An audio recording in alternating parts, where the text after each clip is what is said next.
Hey folks, Green Stuff Gav here. This week we're doing something a little bit different. In the start of a mini-series, you might want to say, is where I'm going to be talking about Inquisitor. Now, for those who don't know, Inquisitor was a game released in 2001 by Games Workshop, and it's a strange mix of a skirmish mixed with a roleplay game mixed with a tabletop game. And I recently demoed it for the guys at Game Night in Ontario, Canada, and many people are aware of Inquisitor, but not many people have actually played it or encountered it, other than they know, oh, it's the big models. So this episode I'm going to just talk a bit about the game itself and my experience with it, and then we'll do a follow-up video with explaining how characters work, and a follow-up to that with sample of how the game mechanics works. Now, Inquisitor, obviously, like most of the old specialist games, was dropped by Games Workshop. It's all out of print now. But with the rise in 3D printing, availability of miniatures has certainly grown as of late. And I personally believe it is what many people need, in the fact that it's not a game where the object is to fill the scenario objectives. It's not a game about winning the game. It's about telling a story and just rolling some dice and having fun with your friends. So I won't go into the development.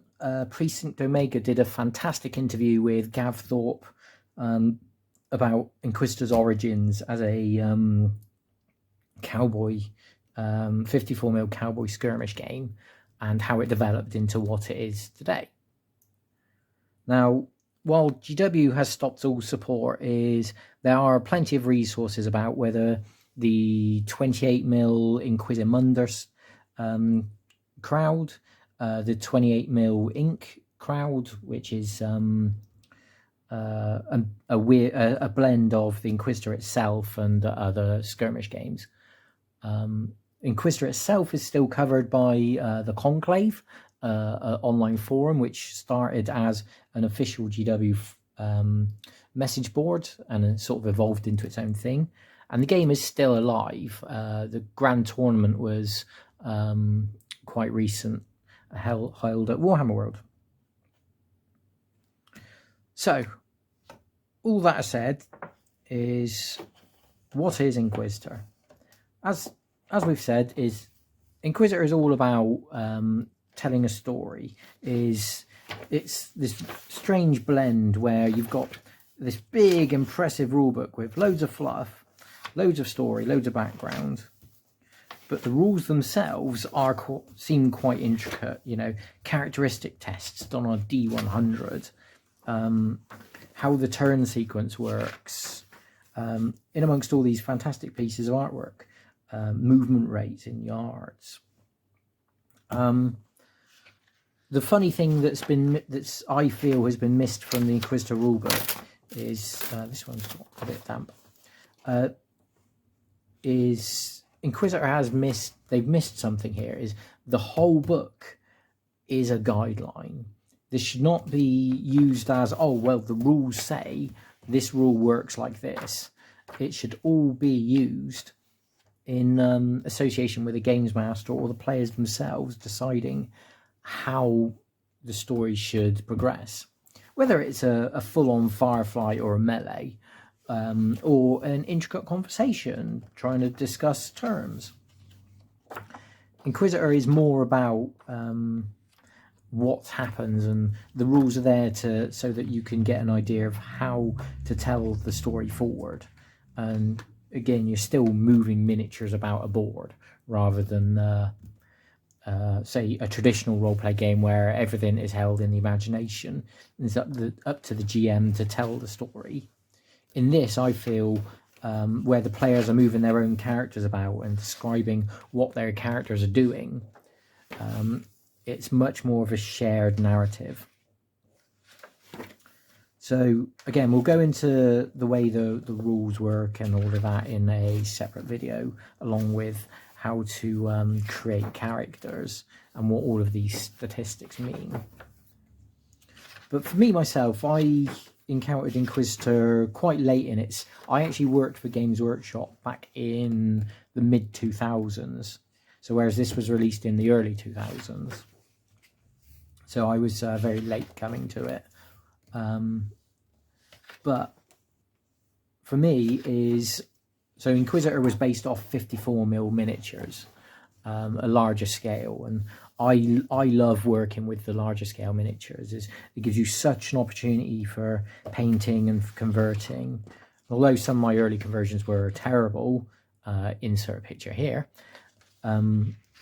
it basically led to me earning the moniker of Green Stuff Gav, because I was always converting my models, always making my own. And that's something that is encouraged in the rulebook itself. You know, all of these are all conversions that people have done using fantasy models and 40k bits and all sorts. And like many people, is certainly loved playing the game, and a lot of the earlier games were very, very aggressive, very sort of like, oh, well, these guys fight for this reason. Whereas later on, as Inquisitor matured along with its player base, it's become a lot more about telling the story and the intricacies of campaigns. And in fact, this artwork inspired friend Dionzi into making his namesake character, Inquisitor Dionzi, based off this artwork.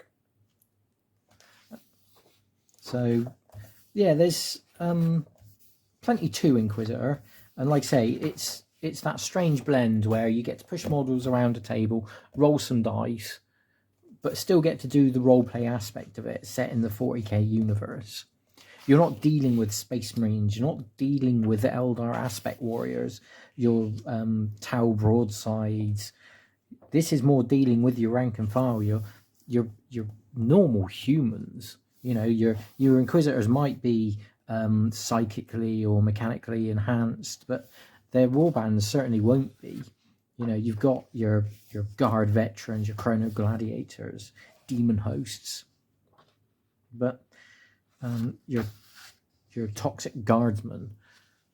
And I think that gives an extra place to Inquisitor, very similar to how Necromunda deals with gang warfare. Because this is your average people telling extraordinary stories in the 41st millennium. And that's a big draw to Inquisitor to me, is that the creation of scenarios, the writing of scenarios, the people having fun, and you know, you see these characters interact rather than, oh, I roll to wound 10 Space Marines on 4s. So, as well as, you know, you're only talking a dozen models a side at most. You know, most tournament crews are 3 miniatures, which gives you a lot of scope to, you know, paint all of these wonderful colours, these wonderful blading. You know, these 54mm gives you all of this freehand. And that's a big part of Inquisitor to me, why it's such a wonderful system. It's not perfect. There's a lot of things need to be changed about it. But on the flip side, it also gives that freedom. It's up to the games master to decide, well, this rule doesn't work in this circumstance. Let's throw it away and do something different. As long as the game continues to progress and the players are having fun with the story, that's the most important thing. So that's a brief introduction to Inquisitor. I'll stick some links below to, again, like the Conclave and Precinct Omega's interview with Gav Thorpe. And yeah,